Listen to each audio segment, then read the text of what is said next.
noches a todos, bienvenidos a Plan M, un minuto antes de las 9 de la noche, ya estamos en vivo hasta las 10, en un día muy caliente, con mucha información política. En un ratito vamos a estar contándote por qué hoy Cristina y Mauricio Macri, que inauguraron una obra muy importante en la autopista Ilia, 3 kilómetros de la autopista Ilia, una obra que hace 10 años estaba proyectada y entre la pelea del gobierno nacional y la ciudad nunca se había podido concretar. Porque hoy Cristina y Macri finalmente no solamente concretaron esa obra, sino que tuvieron que desmentir que hubiera un pacto secreto, explícito, implícito entre ellos dos. Cosa que denuncian buena parte del arco opositor, el Frente UNEN y el masismo fundamentalmente, que dicen acá algo raro sucede porque siempre se tiraron con todo y hoy se llevan de mil maravillas. Es decir, Cristina hoy tiene una especie de idilio con Mauricio Macri y Macri necesita del gobierno nacional y de la firma del gobierno nacional para poder avanzar con una serie de obras y de inauguraciones de acá a agosto del 2015. Un ratito voy a estar contando entonces por qué. Un acto que estuvo plagado de sonrisas, de buena onda, entre Mauricio Macri y Cristina Fernández de Kirchner. Va a venir en un rato Sergio Massa. El líder del Frente Renovador, el diputado del Frente Renovador, que viene planteando cosas bastante duras en sus posiciones, frente al gobierno y frente a Daniel Scioli. Y uno se pregunta si hoy la disputa ya no es de Massa con Cristina, sino directamente de Massa con Scioli. Es decir, están disputando, cinchando por el peronismo, dos de los principales referentes, uno afuera, Massa en el Frente Renovador, y el otro, el gobernador de la provincia de Buenos Aires. Antes de meternos en esos temas, bueno, fue un día muy caliente por todo lo que sucedió con el caso Vudú. Amado Vudú hoy contraatacó. El vicepresidente de la Nación presentó un escrito de 3 carillas, lo tengo acá y ahora lo voy a pasar a leer, en el cual Vudú pasa al ataque y arremete contra el juez de la causa, Ariel Lijo, que vos recordarás había llamado a indagatoria el viernes pasado al vicepresidente de la Nación, pero lo había llamado recién para el 15 de julio, 2 días después de la finalización del Mundial de Fútbol, con términos muy duros. El juez Lijo decía directamente que Amado Vudú, junto a José María Núñez Carmona, su socio y amigo de la adolescencia, habrían adquirido la empresa quebrada y monopólica Chicone Calcográfica, la principal impresora de billetes del país, mientras Vudú era ministro de Economía a través de una sociedad, Diolfan, y de Alejandro Van der Brule, con el fin último de contratar con el Estado Nacional la impresión de billetes y la documentación oficial. Bueno, hoy Vudú presentó un escrito en el cual arremete en términos muy duros contra el juez Ariel Lijo, diciendo que hay una presión mediática muy fuerte del diario Clarín, del diario La Nación, arremete contra el juez de la causa, ahora vamos a leer algunos de los principales párrafos, y además le pide que lo cite a declaración indagatoria, pero cuanto antes, tratando de acortar los plazos y los tiempos de la justicia. Diego, hoy esta arremetida de Vudú también tuvo el contexto de dirigentes del kirchnerismo que salieron a bancar a Vudú y hablar de una operación mediática y advertirle al juez que ojo donde pisa porque puede terminar en un juicio político no al vicepresidente de la Nación, sino al propio juez Ariel Lijo. Sí, eso sin duda lo más importante fue la declaración de Carlos Kunkel hoy, el diputado del Frente para la Victoria. Habló a la mañana por Radio América y dejó una frase que, por supuesto, mucha gente interpreta como una amenaza del kirchnerismo o de sectores del kirchnerismo. Dijo Vudú, no conozco el expediente, dijo Kunkel, perdón, no conozco el expediente en el que está involucrado mi amigo Vudú, pero cuando terminen las actuaciones del juez Lijo, si son correctas, el juez tendrá el reconocimiento de la sociedad. Y si no, tendrá la investigación del Consejo de la Magistratura que corresponda, dijo, sobre la actuación del juez en este proceso que, como vos decías, el 15 de julio va a incluir el llamado a indagatoria a Vudú y después el procesamiento, se supone, o no, en un marco de 15 días. Hoy el primero que habla de la actuación del hijo, el primero que lo apunta de alguna manera, fue Carlos Kunkel, aunque dijo no conozco el expediente, pero si su actuación no es buena, se decidirá en el Consejo de la Magistratura. Después salió del radicalismo y dijo no tiene la mayoría en el Consejo de la Magistratura el kirchnerismo, pero bueno, fue ya una mención al juez Lijo. Bueno, a ver qué dijo hoy Amado Vudú, el vicepresidente de la Nación, solicitándole al juez Ariel Lijo que quiere declarar antes, que quiere que lo indague antes, no quiere que pase 45 días hasta el 15 de julio.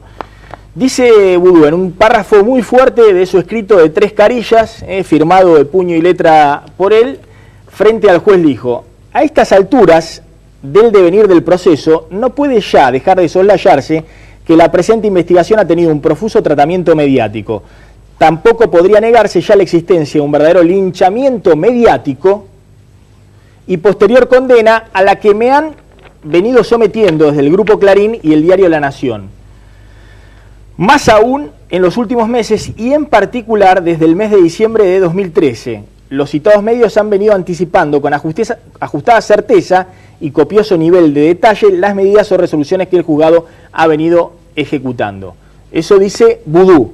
Es decir, da a entender que hay filtración. ¿Se acuerdan que había sido un poco la excusa en su momento también para correrlo de escena al primer fiscal de la causa, el fiscal Carlos Rívolo? La idea de que filtraba información a los medios.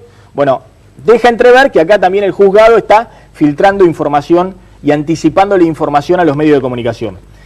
En lo que aquí me convoca, debo destacar que ha sido cuanto menos curiosa la fecha y oportunidad del llamamiento para que se me recibiera declaración indagatoria, dado que en un trámite judicial que ya ha superado holgadamente los 2 años, dice Vudú, no ha existido ningún hecho nuevo o determinante en materia probatoria en el expediente como para justificar el momento que se ha escogido para lanzar la convocatoria, así como el día en que se habría de celebrar el acto. Dice Vudú, bueno, justo van a lanzar el llamado indagatoria el viernes pasado y me convocan para el 15 de julio. ¿Por qué dice que estas 2 fechas, Vudú, son extrañas y cuestiona al juez? Dice como que si el juez tuviera alguna intención distinta que llamarlo y decirle: señor Vudú, usted se quedó con esta imprenta Chicone Calcográfica junto a su amigo de la adolescencia, José María Núñez Carmona, y el señor Alejandro Van der Brule, lo que dice el juez en su escrito. Y la indagatoria es para que Vudú conteste las preguntas de lo que sospecha el juez. Bueno, Vudú no va a ese punto, lo que va es a decir que el juez lo está llamando en un momento muy particular y él reconoce ahí que hay otras intenciones, no se sabe cuáles, por parte del juez Ariel Lijo. 2 situaciones menciona. Una es opacar el acuerdo con el Club de París, por eso la citación al día siguiente, y la otra es: me convocan para el 15 de julio, justo cuando voy a estar al frente de la primera magistratura, voy a ser el presidente en ejercicio. Bueno, justamente, porque Cristina está de viaje. Justamente, esto es lo que vamos a leer ahora. ¿Qué es lo que plantea Vudú? ¿Cuáles habrían sido las verdaderas razones por las que recién ahora el magistrado decide las convocatorias? Todas estas cuestiones serán sin duda materia de un exhaustivo tratamiento en posteriores oportunidades procesales. Está anticipando Vudú con sus abogados que, ojo, que toda esta cuestión de que justo me convocan ahora, que me llaman indagatoria el 15 de julio y demás, donde no va al fondo de la causa. Explíqueme, señor Vudú, ¿usted se quedó con la empresa Chicone junto con Nariga, Núñez Carmona y Van der Brule? No le responde nada de eso Vudú. Vudú dice: ojo que todas estas cuestiones que yo sospecho de que el juez tiene otra intencionalidad, que no es la de buscar la verdad, pueden ser materia procesal. Es decir, está anticipando una estrategia de volver a embarrar la causa y tal vez volver a recusar al juez Ariel Lijo, cosa que le han dicho varias instancias que no es posible, que debe seguir Lijo con la causa. Se lo dijo la Cámara Federal y la Cámara de Casación Penal. Bueno, a ver, ¿qué está diciendo Vudú? La fecha elegida por el señor juez para la convocatoria sí ha coincidido con una noticia que resulta de suma trascendencia para la nación argentina, toda vez que de forma inmediata a que el gobierno del cual formo parte lograra encauzar de manera exitosa la deuda de nuestro país con el Club de París, ese trascendente logro ha pretendido ser eclipsado por las citadas empresas de medios, Clarín y La Nación, con la noticia que curiosamente este juzgado decidiera lanzar en la medianoche de aquel mismo día. Dice Vudú, justo buscaron empañar el anuncio del Club de París con el llamado indagatoria Vudú. A ver, son 2 cosas distintas. Primero, el anuncio del Club de París, que Argentina se endeuda por 9.700 millones de dólares, que va a pagar el 90% la próxima administración, es un buen anuncio desde el punto de vista económico-financiero, aunque hay algunos que lo puedan cuestionar, pero Vudú es un ciudadano común. Es decir, si el juez considera que puede firmar la indagatoria y llamarlo y decirle, señor Vudú, usted se quedó con una empresa privada haciendo uso de sus facultades como ministro de Economía, son dos cosas distintas. ¿Qué tiene que ver? Que era un día de festejo, era un día de algarabía, entonces no se podía firmar un llamado a indagatoria. De alguna manera lo que plantea Vudú es el juez opera en tándem con los medios de la oposición. Ese es el planteo y son lo mismo, ¿no? No está dicho en estos términos, pero es su pensamiento íntimo, si uno lo lee es casi textual. Tanto el juez que le anticipa a los medios de la oposición las malas noticias para el gobierno, que lo tienen como protagonista a Vudú, por supuesto. Bueno, ¿qué sigue diciendo Vudú? Y como corolario de lo que aquí viene sosteniéndose el señor juez hubo de decidir la urgente e intempestiva convocatoria a prestar declaración, no para la semana subsiguiente o los días venideros, sino para 45 días más adelante, a la fecha en la que se ordenó, lográndose de ese modo el permanente y prolongado estado de agitación mediática, dice el vicepresidente. El juez dice 45 días porque en junio, en teoría, había varios testimonios y otras indagatorias que supongo le iban a aportar información al juez para llegar a la indagatoria del vicepresidente de la Nación. Pero lo más curioso es esto. Le cuestiona la fecha, el 15 de julio. ¿Por qué? Porque ese día Cristina tiene que viajar a Fortaleza, Brasil, al grupo de los BRICS, de esos países emergentes, Brasil, Rusia, India, China y Sudáfrica, a la cual ha sido invitado a participar como invitado a Argentina, y Vudú va a estar como presidente de la Nación. Entonces dice, justo me llama el juez a declarar cuando yo sea presidente. Finalmente he de destacar que la fecha fijada originalmente resulta otra rara coincidencia, pone entre comillas Vudú, con importantes acontecimientos que hacen a la política del gobierno y fundamentalmente a los intereses de la nación, toda vez que por el momento escogido por el señor juez, habré de encontrarme en ejercicio de la primera magistratura de la Nación, con motivo de que nuestra señora presidenta habrá de representar a nuestro país en el grupo de los BRICS. A ver, sea presidente de la Nación, sea vicepresidente, sea ministro, sea lo que fuera, lo llama un juez, tiene que ir a explicar. Es decir, él puede pedir el adelantamiento de la fecha y el juez se la puede conceder teniendo en cuenta que es el vicepresidente de la Nación. Pero este hecho de que estábamos festejando y justo sale el pedido de indagatoria, o que me han llamado justo el 15 de julio y voy a estar muy ocupado ejerciendo la primera magistratura, parece un pedido de privilegios. Sí, además hay una contradicción ahí de Vudú, porque Vudú por un lado pide que lo citen antes, dice quiero declarar lo antes posible, pero cuestiona al juez porque lo citó a declarar. Dice no hay ningún hecho de trascendencia, ninguna decisión de trascendencia que explique por qué me cita ahora, si hace 2 años que me podría haber citado.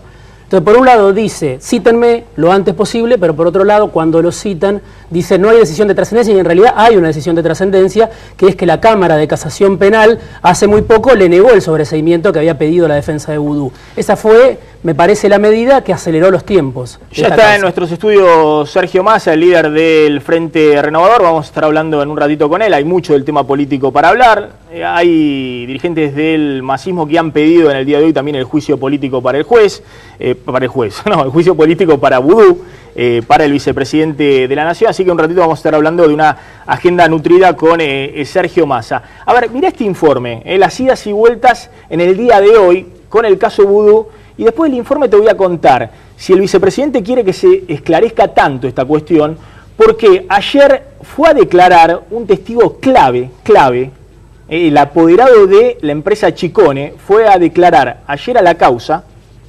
anticipándose a su declaración, y los abogados de Van der Brule, que juegan en tándem con Núñez Carmona y con los abogados de Vudú, le dijeron usted tiene que respetar el secreto profesional. No lo relevaron del secreto profesional y buscaron amordazarlo, callarlo, lo cual generó toda una reacción del juez Lijo. Pero mira el informe.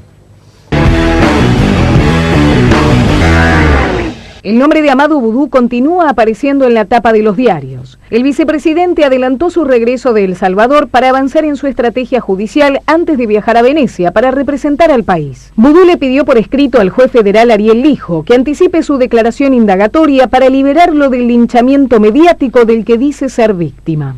En su presentación, el exministro de Economía cuestiona la oportunidad y la fecha en la que el magistrado de la causa decidió citarlo. Afirma que existen raras coincidencias, porque el hijo lo llamó a indagatoria un día después del acuerdo con el Club de París, y para una fecha en que estará a cargo de la presidencia de la Nación. Mientras Vudú solicitaba declarar lo antes posible, desde la oposición se incrementaban las voces que reclamaban su juicio político en el Congreso. Después de que Gabriela Michetti saliera a defender la continuidad del vicepresidente en su cargo, el gobierno nacional tuvo que desmentir que exista un pacto entre el PRO y el kirchnerismo. No existen ni oscuros intereses, ni pactos encubiertos, ni pactos explícitos. Existen diferencias ideológicas, políticas, pero entendemos que hay objetivos en común. Para despejar sospechas, la diputada Laura Alonso se mostró partidaria de avanzar con el juzgamiento de Vudú en el Congreso, una iniciativa que depende de la mayoría oficialista en la Comisión de Juicio Político. Hasta ahora, el macrismo no había querido sumarse a los partidos que reclaman que Vudú dé un paso al costado. La razón parece ser evidente: la causa de las escuchas ilegales en las que Mauricio Macri estuvo procesado mientras seguía al frente de la jefatura de gobierno.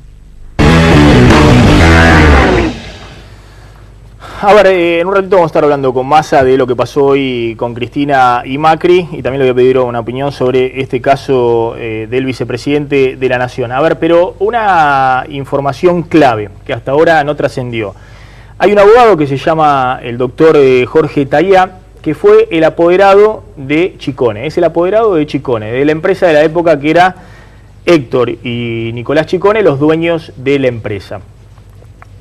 Este abogado, se supone, participó de absolutamente toda la negociación en la cual José María Núñez Carmona, Van der Broele y otro grupo de abogados arman la transferencia del 70% del paquete accionario de Chicone a manos de The Old Fan.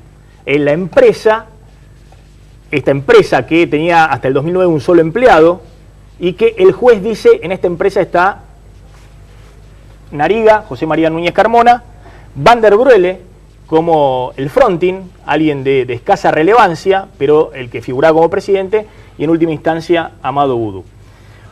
Ayer el doctor Jorge Tayá fue al juzgado porque estaba citado como testigo, no como imputado, como testigo, estaba citado para el próximo 25 de junio, le avisó al juez que iba a estar fuera del país, y el juez Ariel le dijo: bueno, espera un segundito, no se vaya, decláreme ahora como testigo.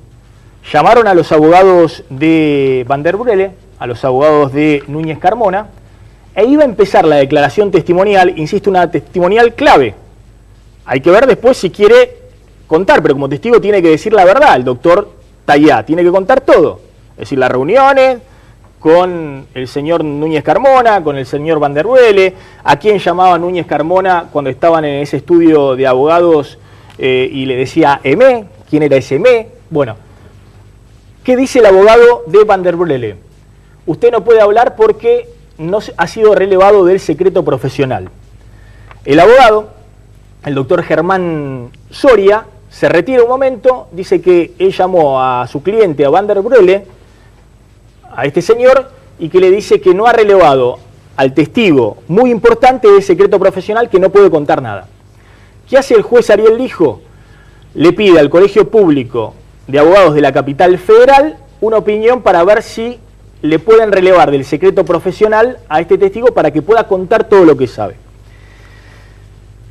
¿Qué es lo que se comenta alrededor del juzgado? Incluso fuentes que han estado cerca de este testigo principal que fue a la causa, que este abogado profesional muy conocido en el fuero comercial fue contratado por una empresa, por Chicone, que esa empresa en su momento tuvo a los Chicone como dueños, después a The Old Fan con Núñez Carmona, perdón, con Van der Broele, y el juez sospecha que Núñez Carmona y también Vudú. Y hoy el dueño de la empresa es el Estado argentino. Entonces, ¿quién puede relevar el secreto profesional si quiere conocerse toda la verdad y que este abogado cuente cómo fue toda la operación? El Estado argentino. Es decir, el interventor de Chicone Talcográfica, hoy empresa estatal, le puede decir a su abogado que queda relevado el secreto profesional y puede contar exactamente cómo fue todos los movimientos del paquete accionario de Chicone. Cómo se puso el dinero para levantar la quiebra, cómo se renegoció, quién participaba en las reuniones, absolutamente todo. Entonces, me parece muy importante, porque es una gran oportunidad, en este caso, porque el Estado argentino, fíjense, también es del otro lado del mostrador, es la presidenta, pero también es el vicepresidente de la Nación, de que efectivamente terminemos con este sainete y que el Estado argentino le diga: queda relevado el secreto profesional, señor, cuente todo, porque Vudú dice que es inocente. Bueno, justamente, que cuente absolutamente todo, cómo fueron como testigo, está obligado a decir la verdad, no puede mentir, y si no va a tener una causa si miente. Bueno, exactamente todo lo que el juez quiere preguntarle. Un testimonio clave, vamos a ver qué pasa en las próximas horas con este tema. Tal vez el Estado le dice, señor, yo tengo ahora Chicone Cargográfica, usted es abogado de la empresa, cuente todo lo que pasó con la empresa, cuente cómo se movió todo el armado jurídico alrededor de la empresa. Hay que ver qué dice también el Colegio Público de Abogados, ¿o no?, de la Ciudad de Buenos Aires. Bueno, también qué opinión emite el Colegio Público de Abogados, pero bueno, se quiere develar todos los secretos que hay alrededor de este tema, me parece que es una muy buena oportunidad. Diego, ¿hubo alguna otra declaración en el día de hoy? La oposición sigue pidiendo, Julio Cobos volvió a pedir la renuncia o la licencia del vicepresidente si es procesado una vez que vaya a indagatoria. Sí, el anterior vicepresidente de Cristina, si Vudú llega a ser procesado, lo menos que podría hacer es pedir licencia. La oposición está dividida, ¿no?, entre los que dicen que tiene que pedir licencia a Vudú, entre los que impulsan el juicio político, que hasta ahora la banderada de esa propuesta había sido Elisa Carrió, ahora me parece que el Frente Renovador también se suma, y los que dicen se tiene que quedar así como está, no hay ninguna prueba, es inocente hasta que se demuestre lo contrario, un poco lo que dijo Gabriela Michetti en nombre del PRO, aunque Laura Alonso también propone el juicio político, ¿no? Pero hay tres posiciones, una es pedir licencia, otra es el juicio político, otra es no hay que hacer nada hasta que se demuestre su culpabilidad. Sergio Massa, gracias por venir. No, por favor, ¿cómo le va? Bueno, hace tiempo que no teníamos oportunidad de dialogar. A ver, varios temas en la agenda, hay una agenda política muy fuerte porque hay también una carrera del 2015 lanzada. Ahora vamos a hablar un poco también de qué estuvo pasando con Scioli y con Macri en el día de hoy, pero quiero una opinión respecto a esto. Diego, vos contabas que hubo dirigentes hoy del Frente Renovador que habían pedido una especie de juicio político para...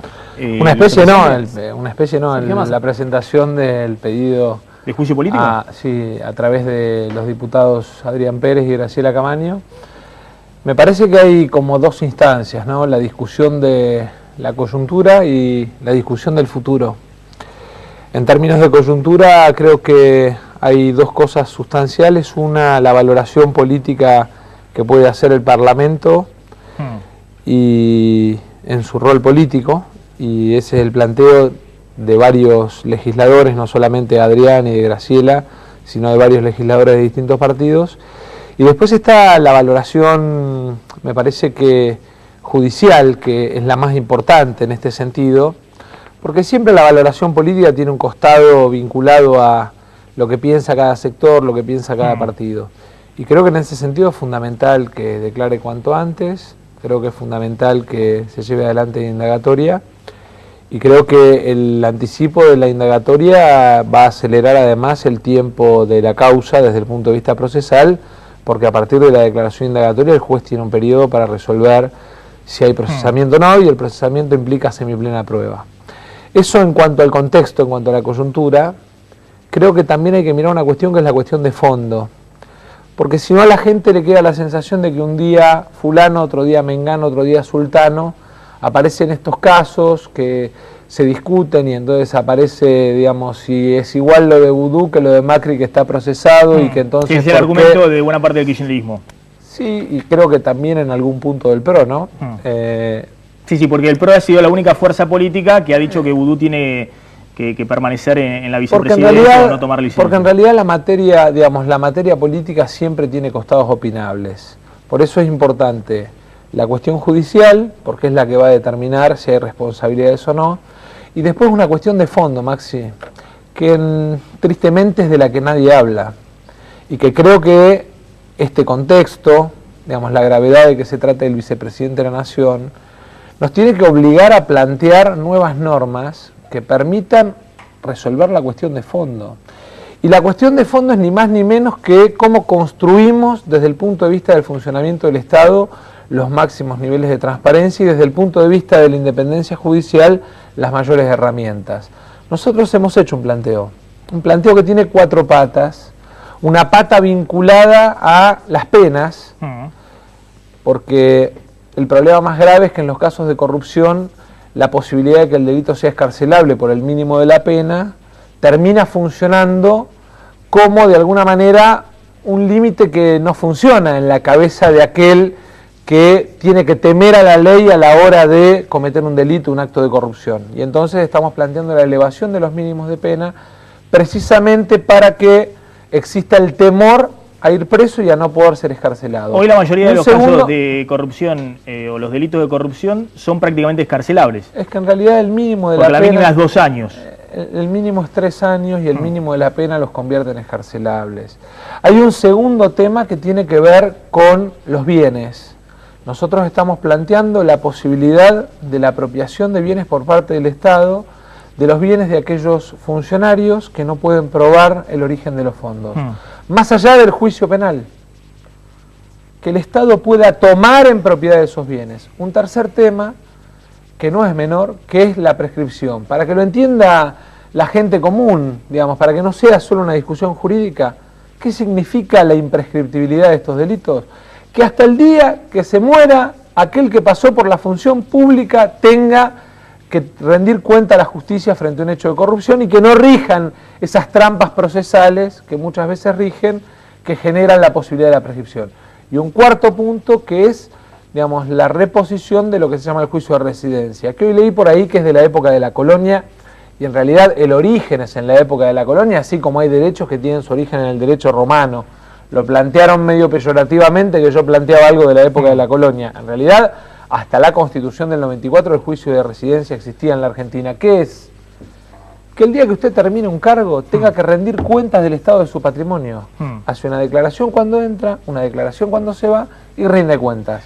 Me parece que esas 4 patas, este es el momento para ponerlas en discusión, para tratar de, para adelante, darle a la gente la certeza de cuáles van a ser los marcos, los márgenes sobre los cuales se va a mover la función o el funcionario público. Ahora, acá hay 2 cosas, ¿no? Primero, que sorprende un juez que investiga cuando el funcionario tiene poder, que es lo que los ciudadanos en general quisiéramos, ¿no? Pues está bien que cuando termine rinda cuenta, pero también está bien que durante la gestión rinda cuenta. Y la otra es la actitud que el vicepresidente ha mostrado en un primer momento buscando explicar su situación y después, se lo ve en este escrito donde pide el adelanto de su indagatoria, en realidad habla de la presión mediática, sugiere que el juez tiene intereses políticos, es decir, una serie de argumentos que no van a explicar las cosas. Digamos, uno tiene la sensación de que esta causa, que Vudú ha tenido grandes oportunidades para poder explicar, bueno, se siguen embarrando por cuestiones procesales, o saber si puedo recusar el juez, o este testigo que contábamos que fue ayer y que quería hablar, y que alguien le dice, no, usted tiene secreto profesional, no hable, y lo callan. Por eso, Maxi, yo digo, digamos, una mirada es la mirada de la política, otra mirada es la de la tarea de la justicia.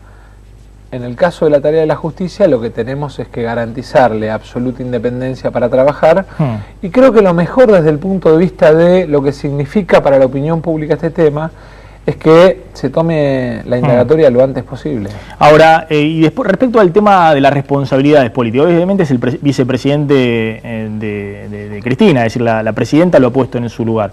Pero desde la oposición, desde UNEN y desde otro sector de la oposición dicen, bueno, Massa fue el que lo llevó a Vudú al gobierno. Sí, en realidad es una chicana, porque trabajaba en el ANSES desde el año 98, lo llevó Rodríguez Larreta al ANSES. El jefe de gobierno, claro, el jefe de gabinete de Macri. Yo no voy diciendo que el PRO es responsable. A mí me parece que esa cosa de la chicana, entró en el año 98 y, digamos, tuvo varias funciones. Por eso digo, me parece que esto de querer especular políticamente con un tema que conmueve tanto a la gente es un error. Creo que lo más importante que podemos hacer desde la política es tener certeza respecto de la evaluación del comportamiento político desde el trabajo parlamentario, y después desde el punto de vista judicial darle la tranquilidad y las herramientas al juez para que avance sin temores y sin presiones. Todo lo demás es todo chicana. Para cerrar este tema, lo que no me queda claro una cosa importante. En las chicanas, ¿sabe lo que termina pasando? Que la gente termina cayendo en decepción, termina viendo que es todo lo mismo, que todos se acusan de todo, que todos se señalan con el dedo.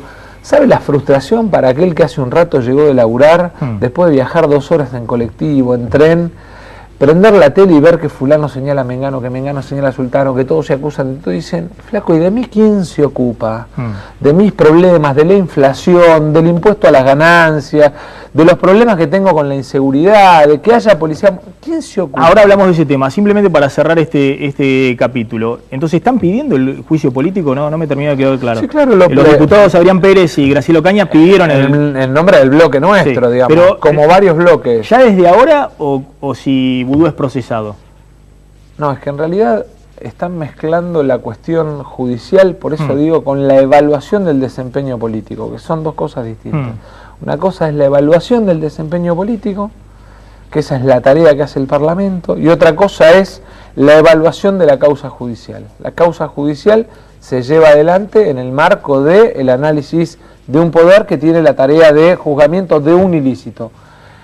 El control de la conducta política lo hace el Parlamento a través de esa herramienta. Son, digamos, como instancias distintas y no conviene que las mezclemos, porque si no le hacemos un enchastre a la gente que termina sin entender nada. A ver, la presidenta hoy estuvo con el jefe de gobierno de la ciudad, Mauricio Macri, inaugurando un tramo de la autopista Ilia, y esto decía la presidenta, tanto Cristina como Macri, desmintiendo que exista un pacto político entre el PRO y el kirchnerismo.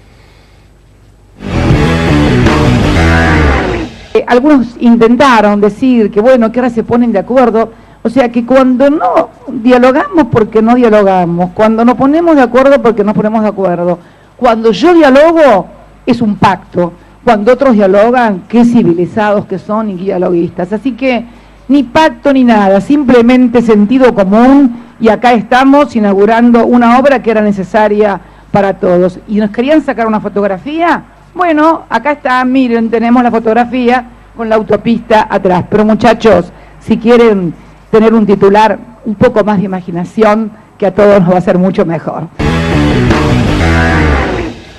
Bueno, también dirigentes del Frente Renovador denunciaron que hay una sintonía extrañamente buena entre la presidenta y Macri. No, yo, digamos, respecto de que haya un trabajo coordinado entre la ciudad y la nación, o entre la nación y la provincia, o entre la nación y las provincias, la ciudad y las provincias, o la ciudad y los municipios, o la nación y los municipios, creo que no nos tiene que sorprender.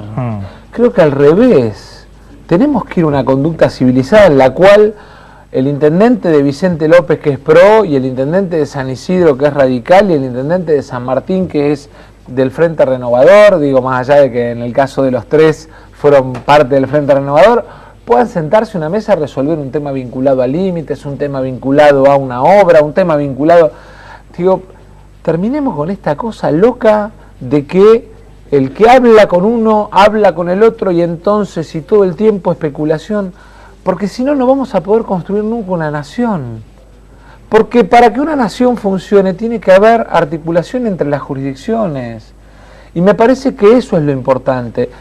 Obviamente, la suspicacia, la cosa de la discusión política, pero me parece que es perder de vista lo más importante. ¿Qué es lo más importante?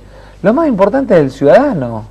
Y la respuesta que el ciudadano necesita, mire, nosotros empezamos a trabajar hace algunas semanas muy fuerte en el tema de educación. Ayer estuve en la Academia de Educación, el sábado pusimos en marcha un programa que se llama Escuelas Haciendo Escuela. ¿Y sabe cuál es el primer problema que aparece? La falta de un sistema único educativo. ¿Y sabe qué significa eso? Significa que en realidad nos encontramos con directores de escuelas tucumanas que tienen una realidad y un mecanismo de funcionamiento distinto al de una escuela de Córdoba, o al de una escuela de la provincia de Buenos Aires, o alguna escuela de Tierra del Fuego. Y la verdad es que parece un sinsentido, porque son todos chicos argentinos, y tiene que ver con esta cosa de no encontrar mecanismos de trabajo articulado. Entonces, yo lo que digo es, más allá de esta idea que durante mucho tiempo se instaló del amigo-enemigo, ojalá que todos podamos articular con todos los sectores, sin importar la cuestión partidaria. Tengo que hacer una tanda, pero de todas maneras la seguimos ahora después de una tanda muy cortita, pero le voy a preguntar, porque todavía no me queda claro, porque todo muy lindo y demás, pero bueno, hay una virulencia en la pelea política, se ven las declaraciones de un lado al otro, y es decir, el gobierno ha sido furibundo con UNEM. Por ejemplo, acá está Alfonso Prat Gay. Ha sido terrible también con algunos dirigentes de Máximo, con usted mismo. Y bueno, con Macri hoy son todos sonrisas, digamos, cuando ha sido sí un adversario fuerte.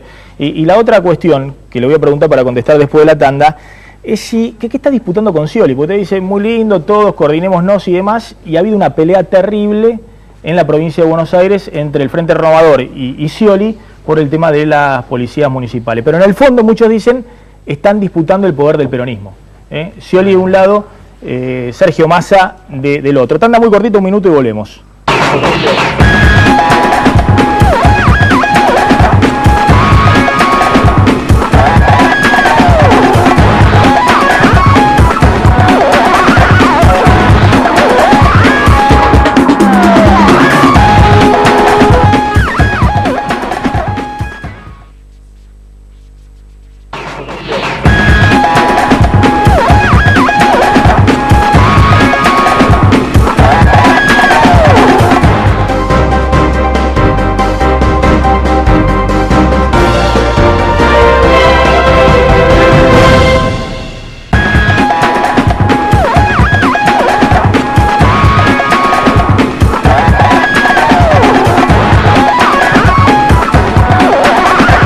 Relojes Feró, para marcar los momentos inolvidables. El mejor regalo para ella, para él y para vos, con su colección de diseños exclusivos. Relojes Feró, adquiéralos en las joyerías y relojerías más importantes del país. Neuquén, la provincia con mayor potencial de gas y petróleo no convencional del mundo. Aquí, como en toda la Argentina, subastas industriales ahora se dice Adrián Mercado. Adrián Mercado, el placer de operar con el que sabe.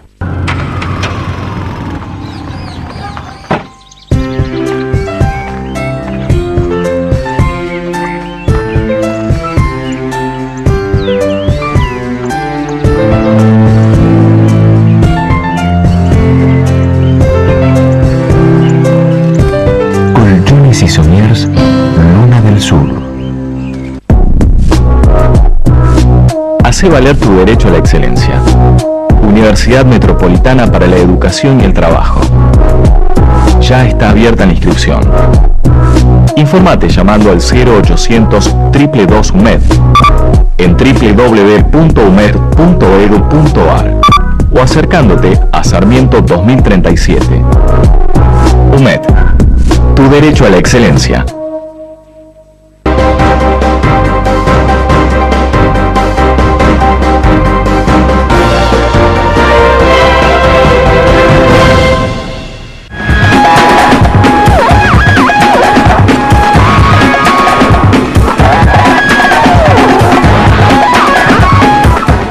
Seguimos con Sergio Massa. A ver, ¿por qué esta pulseada a fondo con Daniel Scioli? ¿Hay ahí una disputa por el poder del peronismo? No, a mí me parece que hay toda una exageración de una discusión. Mire, para que quede claro, nosotros en el año 2008, junto a un grupo de intendentes, empezamos a plasmar la idea de los municipios interviniendo en la seguridad. Sí. Y en el año 2009, ustedes lo bautizaron como el grupo de los 8, los críticos, fundamos un grupo de intendentes que ponía como premisa el tema de las policías municipales. Estoy hablando de hace 5 años. Así que hace 5 años que venimos bregando y insistiendo con la idea de que haya policías municipales. Hoy, gracias a Dios, se está discutiendo en la legislatura bonaerense. En algún momento el año pasado el senador Donofrio había presentado un proyecto, los diputados Ramiro Gutiérrez, Mónica López, otros.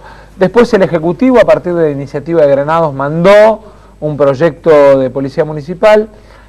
Nosotros en diputados lo acompañamos en general, observamos en particular algunos temas con los que no coincidimos, y en el Senado está pasando lo mismo. En el Senado, en términos generales, mañana vamos a votar la policía municipal, y en particular vamos a marcar aquellas cosas en las que no coincidimos. Por ejemplo, que un policía que anda, digamos, vestido de policía por su barrio, ande desarmado porque le dicen que solamente puede andar armado las 8 horas que presta servicio, es transformarlo en un blanco móvil. Eso no lo compartimos, no estamos de acuerdo. Después hay una discusión respecto del mecanismo de transferencia de los fondos a los municipios.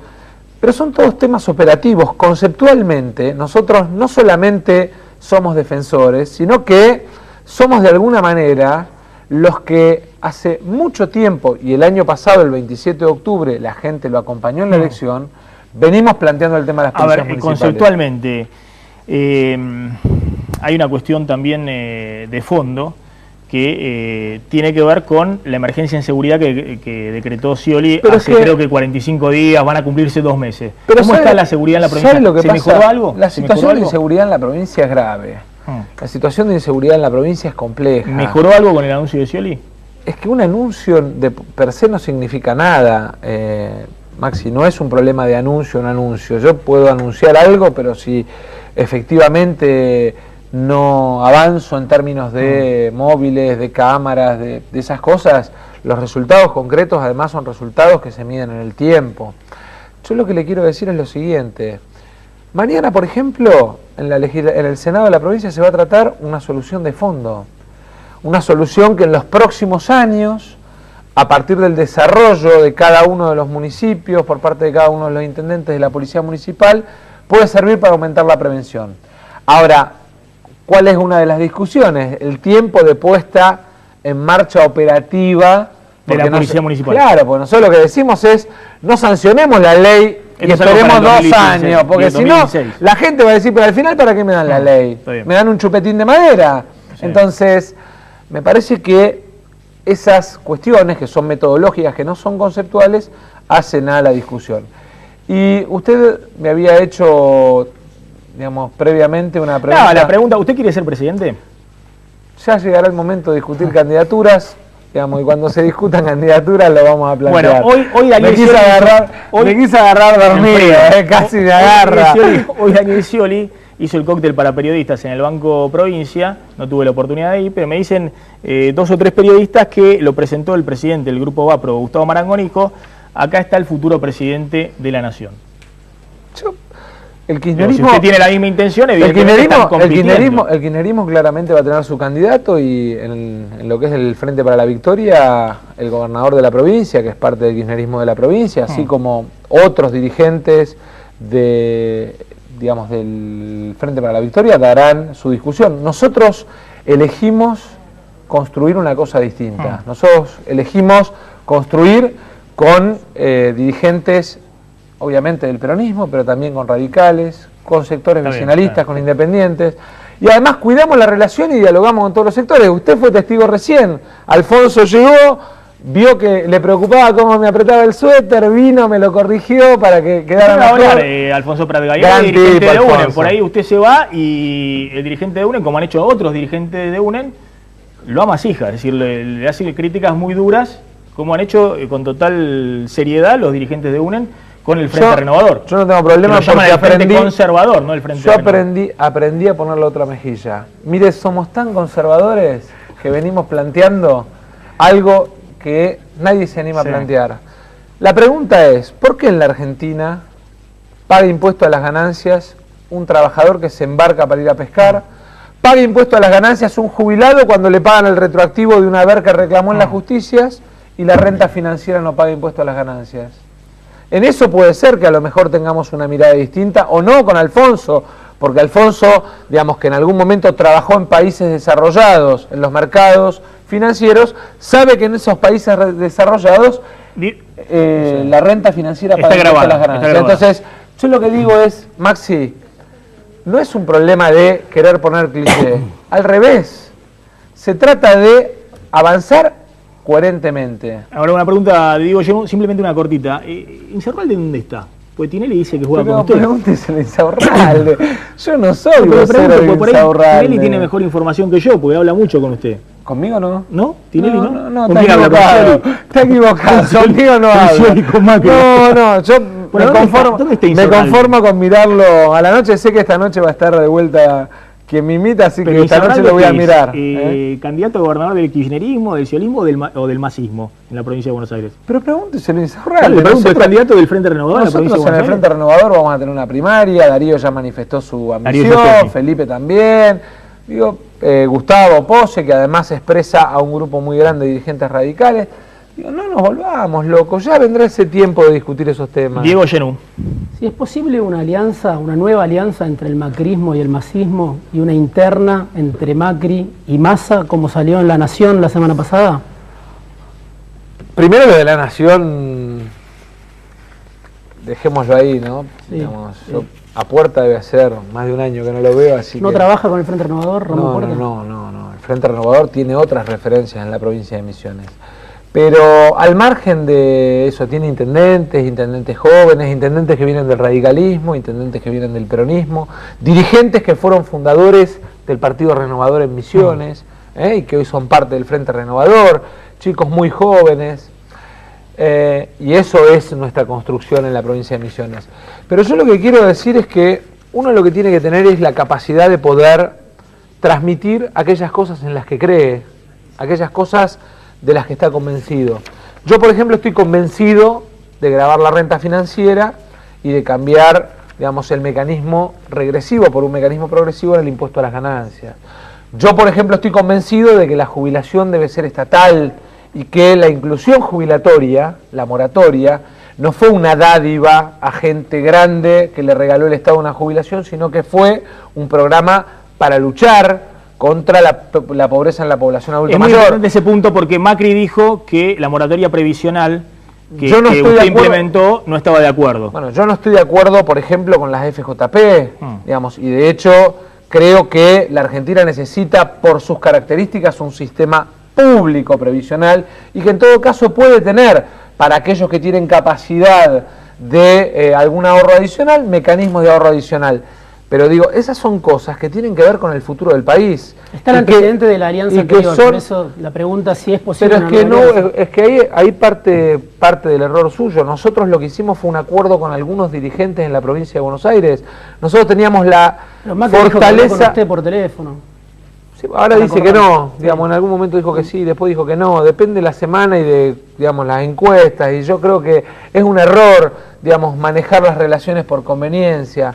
Lo mejor es construir sobre la base del pensamiento, construir sobre la idea de país. La educación pública para nosotros es un valor, la jubilación pública es un valor, creemos que es importante tener una aerolínea de bandera, creemos que es importante tener un YPF estatal, así como hay otras cosas que tienen que ver con la gestión, con la acción del Estado y con la mirada al futuro, con la idea de construir consensos en las que creemos y muchas veces compartimos visiones. La última, nosotros venimos planteando, y es un poco lo que yo veo de lo que plantean los distintos partidos políticos, y ahora me voy a hablar con Alfonso Pratgay, que acá hay tres dirigentes que plantean con distintas visiones, nosotros podemos garantizar la gestión, porque hemos gestionado o estamos gestionando Macri, Scioli y Massa. Y hay un espacio político que es el Frente UNEN que dice, está bien, lo de la gestión está bien, pero aunque hoy no esté entre la prioridad para la gente, nosotros también queremos el ataque frontal a la corrupción. Es decir, luchar a fondo con lo que ha ocurrido en términos de corrupción en los últimos 10 años. Bueno, vuelvo al principio, vuelvo a lo que hablamos al principio. Acá no se trata de quien dice el discurso más virulento, sino de quien toma la medida más eficiente. Nosotros planteamos 4 medidas: subir la pena, eliminar la prescripción, plantear el juicio de residencia y la incautación de bienes por parte del Estado. 4 temas concretos para atacar frontalmente la corrupción. Porque una cosa es decir fulanito, menganito, sultanito, y otra cosa es construir un paradigma de funcionamiento que permita que el Estado sea transparente. Obviamente eso viene acompañado de la transparencia de los organismos de control y de la autonomía y la capacidad de funcionamiento de los organismos de control. Pero yo lo que digo es, no se trata de quién zanatea mejor, se trata de quién construye los mecanismos más eficientes para que no le roben al Estado. Y eso, Maxi, no es discurso, también eso es gestión. También estaría bueno algún pacto político de dirigente de la oposición que digan, ¿saben qué? Estos jueces, Ollarvide y alguna lista más, cuando lleguemos y somos gobierno, aunque no tengamos mayoría en el Consejo de la Magistratura, nos comprometemos a pedir el juicio político, la remoción de estos jueces. Le quiero contar algo. La lista de jueces que vienen desde la década del 90, que han sobrevivido a todos los gobiernos y que han ocultado siempre los casos de corrupción. Le quiero contar algo. A nosotros hace 30 días, los ex secretarios de Energía, que construyeron un documento, Nos trajeron el documento, nos dijeron, hablamos con distintos actores y queremos firmar un acuerdo de políticas públicas. ¿Está dispuesto a firmarlo? Fui el primero en firmarlo. Pocos días después, el Centro de Estudio de Políticas Públicas vino con un compromiso por la educación. Habían hablado con Stolbizer, habían hablado con Ernesto Sanz, habían hablado con José Manuel de la Sota. Nos preguntaron, ¿están dispuestos a firmarlo? Lo leímos, lo revisamos, lo firmamos. Mañana, por el tema vivienda, del que nadie habla y que tiene que ver con la casa de millones de argentinos, mañana Julio Cobos, nosotros y otros dirigentes también. Con lo cual, nosotros estamos abiertos a la construcción de políticas públicas. ¿Sabe por qué? Porque no estamos mirando las próximas elecciones, nosotros estamos mirando las próximas generaciones de la Argentina y cómo le damos futuro. Massa, gracias por haber estado esta noche en el programa. Voy a hablar con Alfonso Prat-Gay. A ver, Alfonso, gracias por venir. Quería hablar con vos algo de economía. No sé si querés decir algo respecto a UNEN diferenciándose del Frente Renovador. No, lo único que digo es que en UNEN también hay experiencia de gestión, ¿no? Porque si no parece que solamente pueden gobernar los peronistas. Tenemos un ingeniero también que fue gobernador de Mendoza. Cobos, Wiener, gobernador de Santa Fe. En el plano económico, que es uno de los más importantes hoy para la gente, tenemos a gente con la experiencia de Javier González Fraga, Martín Lustó. Yo tuve mi experiencia también en el Banco Central. Me parece que ese tema de que solamente puede gobernar el peronismo era de otra época, ¿no? Y no le quitaría importancia a todo aquello que tiene que ver con la transparencia. La transparencia hacia adelante, como dijo Sergio, pero también hacia atrás, ¿no? Yo creo que hay un reclamo de la gente, sobre todo estos últimos 10 años, de que es inaceptable todo lo que se han robado y todo lo que han afanado, y los que robaron tienen que pagar por esos. Alfonso, ¿cómo estás viendo el tema del Club de París? ¿Se despeja de alguna manera el escenario financiero, económico? Hoy el dólar sigue en 11.50, el dólar paralelo, una brecha de 42% con el dólar oficial, las reservas siguen apenitas, sumando muy poquito cada día. Bueno, ¿cuál es el próximo paso después del Club de París?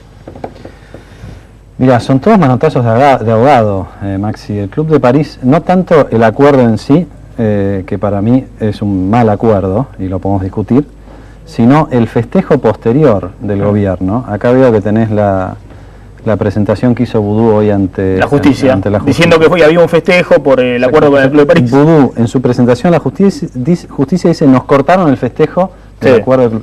No había nada que festejar. O sea, esto es como ir perdiendo 3-0 y festejar para que parezca que no estás perdiendo, ¿no? Esto para mí demuestra que ellos están realmente perdidos y que están esperando que alguien se apiade de Argentina y que, no sé, que ahora porque arreglaste con el Club de París van a llover los dólares. O sea, no va a suceder eso, lamentablemente no va a suceder eso. Entonces, en este acuerdo del Club de París hay una certeza, y es que vos como gobierno te comprometiste de acá al final del mandato a pagar el equivalente a 1.500 millones de dólares, de los cuales 650 los tenés que pagar el mes que viene. El resto está por verse. En el marco tan delicado... El resto tiene que pagar la próxima administración, entre el 2016 No, lo que digo, el resto es la segunda parte del verso, que ellos dicen, bueno, ahora que arreglamos con el Club de París... Ingresan los dólares. Abrí el paraguas porque te van a caer los fajos de dólares, ¿viste? No vas a saber dónde ponerte. Eso no va a suceder. Lo que sí sabemos que va a suceder es que el mes que viene hay que pagar 650 millones de dólares, con lo cual volvés prácticamente al nivel de reserva que tenías 2 meses atrás. Y esto es lo que mira el mercado también, ¿no? Ahora, ¿no es un paso necesario el Club de París para después ver qué pasa a mediados de junio con los fondos buitres y buscar financiamiento? Las provincias, el gobierno nacional, las empresas, hay financiamiento, dólares muy baratos en el mundo. Mira, el Club de París lo que hace es garantiza créditos a largo plazo. Y mientras en Argentina haya cepo cambiario, blanqueo de capitales para los narcotraficantes, un esquema tributario que penaliza el trabajo, y como decía Sergio, yo aclaro, creo que uno de los primeros proyectos de gravar la renta financiera fue nuestro, así que no puedo estar más de acuerdo con lo que está diciendo Sergio en ese sentido. Todo esto marca la posibilidad de inversión mucho más de que países como Italia, Francia, Portugal, que forman parte del Club de París, estén dispuestos a prestarte. No va por allí. Y no va por allí porque el gobierno nunca tuvo una estrategia. Vos mencionabas el tema de los holdouts. El jueves que viene es un día clave, no solamente porque empieza el Mundial, sino porque ahí la Corte puede tomar una decisión. Vos fijate lo que hizo, hablando de escritos que le presentan a la justicia. El último escrito que presentó el gobierno frente a la Corte americana fue, mire, en realidad yo no sé qué va a pasar con esta sentencia. No digo que no voy a pagar, porque eso ya lo había dicho antes, ¿no? Ahora, si tuviera que pagar, son 15.000 millones de dólares y no los tengo, ¿no? Este fue el nuevo argumento. La genialidad del gobierno es, no me mande preso porque no tengo para pagar. Esto lo dice 2 semanas después de que le pagó 6.000 millones de dólares a Repsol y 1 semana antes de que acuerda por 10.000 millones de dólares con el Club de París. O sea, yo soy juez y miro eso y veo, acá hay una contradicción. Usted me dijo que no podía pagar y resulta bueno, también el gobierno dice, estoy mostrando voluntad de pago. Estoy mostrando que me queda solo un pedacito muy chiquito de toda la deuda reestructurada, que es ese 7% de los que no entraron al canje 2005 al 2010, porque ya arreglé con el Club de París, nunca caí en default con el FMI y Banco Mundial. Es esto lo único que me queda de todo el tema de la deuda. Claro, es lo único que queda, pero es lo que viene con sentencias en primera, segunda y esperemos que no sea tercera instancia. Entonces, yo digo, quizás muestra voluntad de pago, yo creo que muestra desesperación para evitar un problema. Ahora, ¿cómo se hace? Pero déjame redondear. Lo que seguro está mostrando es la contradicción, porque el país que le dijo a la Corte, no puedo pagar 15.000, pagó 6, pagó 10, bueno, muy probablemente un juez, si cree que la cosa juzgada va por ese lado, le diga, bueno, usted ya pagó 16, pague 15 más. Alfonso, ¿cómo se hace para achicar la brecha, ese 42% entre el dólar paralelo que sigue firme, se firmó el Club de París, y lo mismo sigue firme en 11.50, y el dólar oficial en 8.10? Esto es 42% de brecha y esto genera un problema grande, digamos. Dólares que no entran porque nadie va a traer los dólares a 8 cuando valen 11.50. Digamos, ¿cuál es la apuesta que puede hacer el gobierno en la segunda mitad del año para que pero fíjate, se descomprima esta situación? Volviendo por un segundo al Club de París. Sí. Si vos sos la compañía Vale do Río 12 y querías tener un proyecto en Mendoza, y resulta que entras los dólares y tenés que entrarlos a 8, cuando sabés que en realidad se puede operar, yo no lo llamaría esto dólar fuga, este es un dólar bolsa, es un dólar que se usa para entrar y para sacar divisas. No sé, sabías que por este tipo de cambio entra sus divisas YPF, entonces difícilmente lo podemos llamar fuga esto, ¿no? Pero en todo caso, una compañía que tiene que pagar para entrar este impuesto del 42%, no va a entrar por más que le bailes un malambo al Club de París. Entonces lo que está mal es el esquema económico y por eso la brecha. Frente a ese esquema económico que está mal, lo que le dice el acuerdo con el Club de París es, yo ya tenía pocas reservas, bueno, ahora voy a tener menos reservas, porque las que tenía, una parte se las dedico al Club de París. Y este es el problema central. ¿Cómo se resuelve? Se resuelve con confianza, ¿no? Este gobierno no tiene confianza. ¿Cuál es el escenario? Sí, ¿cuál es el escenario que estás viendo de acá al año que viene? Porque las reservas se han estabilizado, y de alguna manera el gobierno ha hecho una serie de deberes para decir acá no va a haber una crisis cambiaria. O por lo menos voy a hacer todo lo posible para evitar una crisis cambiaria. ¿Cuál es el escenario ahora? ¿Tenemos que preocuparnos de esto, de que las reservas no terminan de recuperar ni siquiera el nivel que tenían a fines del año pasado? ¿O hay que preocuparse porque la economía está fría? Bueno, este número ya sabemos que a fin de julio va a estar en 28, porque hay 650 que se lo lleva el Club de París. Entonces la pregunta que te haces es, devaluaron un 20 y pico %, subieron las tasas de interés, forzaron a los bancos a que devolvieran los dólares que les sobraban, que eran como 3.000 millones de dólares, pisaron importaciones, convencieron a los ojeros de adelantar exportaciones. Hacé la cuenta de todo eso y quizás me sobran 10.000 millones de dólares. Lo único que lograron fue subir 1.000 millones. Evidentemente no está funcionando el esquema. No está funcionando. Entonces, ¿cómo lo veo hacia adelante? Bueno, si siguen haciendo lo mismo no va a funcionar. Todo el armado económico en estos momentos se gira en torno a una variable que es esta.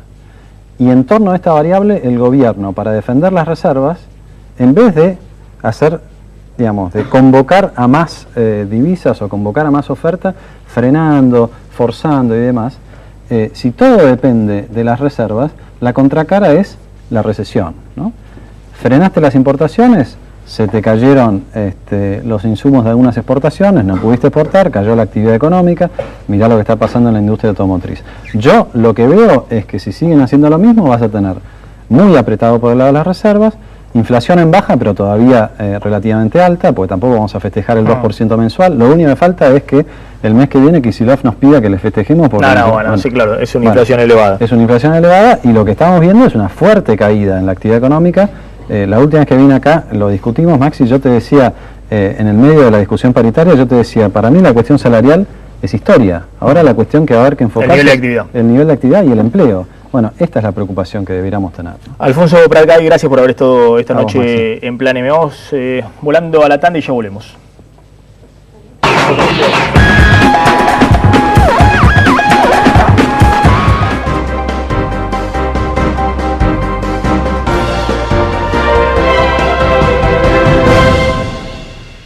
Sigas Termofusión, el sistema de polietileno y acero con unión por termofusión. Sigas Termofusión, triple seguridad en la conducción de gas. ¿Sabías que entre los 40 y los 70 perdés en promedio el 24% de masa muscular y con ella tu fuerza? Por eso desarrollamos el nuevo Ensure Advance. Contiene proteínas, vitamina D y es el único con HMB que potencia la fórmula especialmente para tus músculos. Ensure Advance, fuerza para tus músculos, independencia para vos. Y para disfrutar en cualquier momento del día, nuevo Ensure Plus Drink, energía, fuerza y salud. Él es Juan, y como asumió que los chicos ya crecieron, pensó que era momento de cambiar su auto por uno más pequeño. Entonces, lo publicó gratis en alamaula.com y lo vendió al instante. Fácil y sin comisión. alamaula.com. ¡A la maula!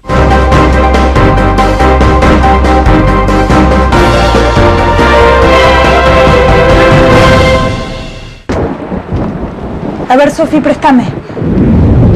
¿Cómo hace? Ah, tiene el Coinor. Y sí, tiene el Coinor. Cada vez que laves, pasa todo por el Coinor. Y listo. El Coinor es el Coinor, poderoso el chiquitín. Batimat Expo Vivienda. Encuentre todos los productos para la construcción, pisos, pinturas, amoblamientos, sanitarios, griferías. Batimat Expo Vivienda. Visítela del miércoles 4 al sábado 7 de junio en La Rural, de 14 a 21 horas. ¿Estás refaccionando tu casa? Instala la marca líder, Rotoplas, el único tanque para agua con garantía de por vida. ¿Sabías que entre los 40 y los 70 perdés en promedio el 24% de masa muscular y con ella tu fuerza? Por eso desarrollamos el nuevo Ensure Advance. Contiene proteínas, vitamina D y es el único con HMB que potencia la fórmula especialmente para tus músculos. Ensure Advance, fuerza para tus músculos, independencia para vos. Y para disfrutar en cualquier momento del día, nuevo Ensure Plus Drink, energía, fuerza y salud. Sigas Termofusión, el sistema de polietileno y acero con unión por termofusión. Sigas Termofusión, triple seguridad en la conducción de gas. ¿En serio, Loli? Sí, me encanta, ya lo pongo. Ah, se ve increíble. Sí, yo también le hice caso a Juli y contraté triple pack de Telecentro que viene con más de 80 canales y 2 decos HD. Así que ya sabes, este año voy a estar alentando a los bombonazos argentinos en Brasil como si estuvieran jugando en casa. Eso sí, los que saben, eligen Telecentro. Por Telecentro podés ver todos los partidos. ¡Vamos, Argentina! Televisión más internet más telefonía y ahora con 10 megas Wi-Fi. Por solo 394 pesos final por mes. Llama ahora al 3969-2222. Telecentro.